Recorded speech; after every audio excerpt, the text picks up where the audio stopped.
লেগেছে ইসলামপুর এক্সপো মেলা। আর এই মেলাতে গিয়ে যে আমাদেরকে মিহুকে নিয়ে এইরকম বিপদে পড়তে হবে সেটা কিন্তু কল্পনাতেও ভাবতে পারিনি।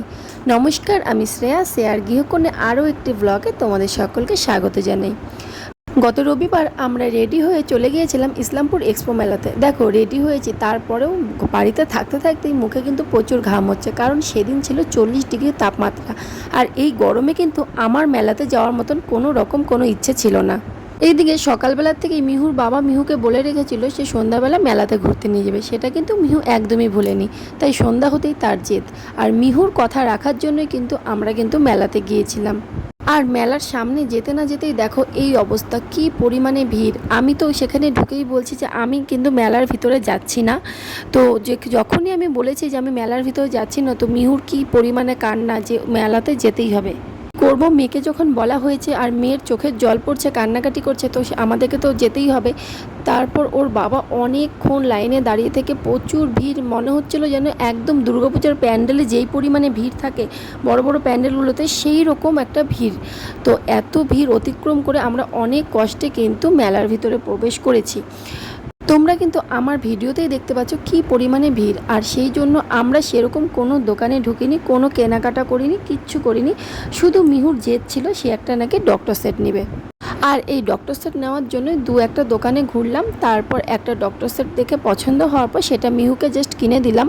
পার্সোনালি আমি কিন্তু এই ভিড়ের মধ্যে আমার নিজের জন্য কিছুই কিনিনি, একদম সোজাসুজি চলে গেছিলাম যেদিকে রাইডসগুলো ছিল। তবে এই বছর চোখে পড়ার মতন বেশ কয়েকটা ভালো জিনিস ছিল, যেমন সবথেকে নতুনত্ব ছিল মদকা কুয়া আর জলপরি। এই দুটো ছিল কিন্তু বিশেষ আকর্ষণ এইবারের মেলায়। তারপর মিহু চড়েছিল একটা, বসে যে গাড়িগুলোর মধ্যে ঘুরে সেইগুলোই কিছু একটা হবে, সঠিক নামটা আমার জানা নেই। এই দেখো, এটা কিন্তু জলপরি, আর জলপরির টিকিট ছিল 100 টাকা করে। আমরা কিন্তু জলপরি দেখতে যাইনি। আর মিহুকে এই জিপ গাড়িগুলোর মধ্যে চড়াতে চাইলাম, ও নাকি চড়বে না। আর বাচ্চাদের জন্যও কিন্তু এবার অনেক কিছু এসেছিলো, এই নৌকা আর এই নাগরদোলাগুলো। নৌকাটাতে মিহুকে চড়াতে চাইলাম, সেটাতেও নাকি ও চড়বে না, অ্যাকচুয়ালি ও ভীষণ ভয় পায়। আর নাগরদোলাতে তো আমারই সাহস নেই, মানে বাচ্চাদের নাগরদোলাতে মিহুকে চড়ানোর মতন। তবে আমি কিন্তু এইসব রাইডসগুলি ভীষণ ভালোবাসি, চড়তেও পছন্দ করি। কিন্তু আমার হাজবেন্ড একদমই ভয় পায়, ও কিন্তু পছন্দ করে না। তার জন্য ওর সাথে গেলেও কোনো সময় আমাকে চড়ায় না, মানে ওটা ভয় পায়। কারণ আর আমার সাথে ও তো কখনোই উঠবে না। যেহেতু আমার সাথে উঠার কোনো লোক নেই, তো সেই কারণে আমারও আর উঠা হয় না। তো একদিন প্ল্যান আছে, আমরা বান্ধবীরা মিলে যাব, আর সেদিন কিন্তু আমি কোনো না কোনো একটা রাইডস অবশ্যই চড়বো।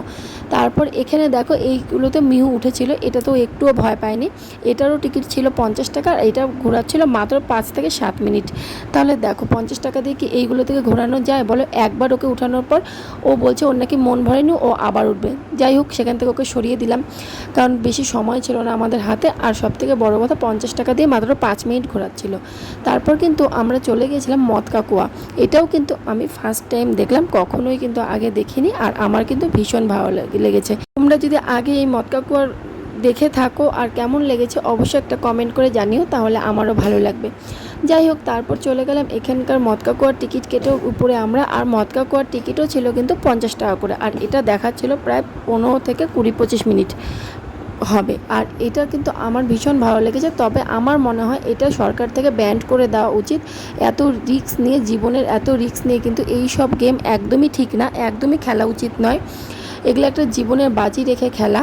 আর এই সব জিনিসগুলো দেখার জন্য মানুষ এত টাকা দিয়ে মানে দেখছে। জানি যারা করছে তাদের সংসারের জন্য করছে, টাকার জন্যই করছে, কিন্তু তাদের জীবনের একটা বাজি রেখে করছে।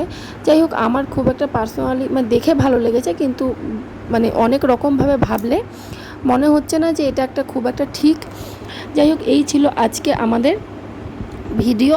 কিন্তু যেটা মেন কথা বলছি, এটা দেখার পর মিহুর রিয়াকশন, প্রচুর কেঁদেছে, ওর ভীষণ ভয় লেগেছে সেই বাইক রাইডস দেখে।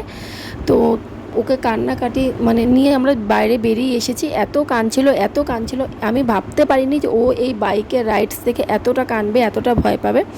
আমরা কিন্তু ওকে নিয়ে চলে এসেছি। তারপর আমরা বাইরে আর কিচ্ছু খাইনি, কোনো সময়ও আমরা পাইনি। তারপর ডাইরেক্ট ওকে নিয়ে দেখো অনেকটা চুপ করানোর পর ওকে আমি জিজ্ঞাসা করলাম এখন ঠিক লাগছে? তো বললো হ্যাঁ ঠিক আছে। আমি বললাম মাম্মা আর মেলাতে আসবে? বলছে হ্যাঁ আবার আসবো, কিন্তু আমি ওইগুলো দেখবো না।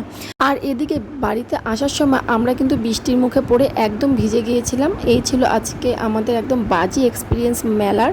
তো ভিডিওটা কেমন লাগলো অবশ্যই একটা কমেন্টে জানিও, আর একটা অবশ্যই লাইক করে দিও। টাটা।